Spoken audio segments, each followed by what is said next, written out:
Price God. இன்றைய தியானம் 2 பேதுரு 1:3-11 வரை.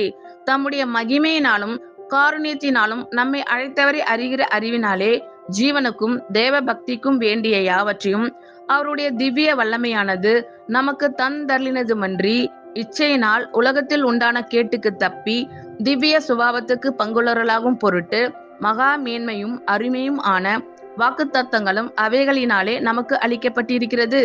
இப்படி இருக்க நீங்கள் அதிக ஜாக்கிரதை உள்ளவர்களாய் உங்கள் விசுவாசத்தோடே தைரியத்தையும், தைரியத்தோடே ஞானத்தையும், ஞானத்தோடே இச்சை அடக்கத்தையும், இச்சை அடக்கத்தோடே பொறுமையையும், பொறுமையோடே தேவ பக்தியையும், தேவ பக்தியோடே சகோதர சிநேகத்தையும், சகோதர சிநேகத்தோடே அன்பையும் கூட்டி வழங்குங்கள்.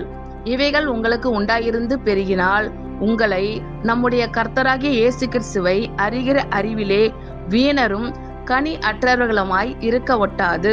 இவைகள் இல்லாதவன் எவனோ அவன் முன் செய்த பாவங்கள் அற தான் சுத்திகரிக்கப்பட்டதை மறந்து கண் சொருகி போன குருடனாய் இருக்கிறான். ஆகையால் சகோதரரே, உங்கள் அழைப்பையும் தெரிந்து கொள்ளுதலையும் உறுதியாக்கும்படி ஜாக்கிரதையாய் இருங்கள். இவைகளை செய்தால் நீங்கள் ஒரு காலம் இடறி விடுவதில்லை. இவ்விதமாய் நம்முடைய கர்த்தரும் இரட்சகருமாகிய இயேசு கிறிஸ்துவினுடைய நித்திய ராஜ்யத்துக்குட்படும் பிரவேசம் உங்களுக்கு பரிபூரணமாய் அளிக்கப்படும். ஆமென். God bless you all.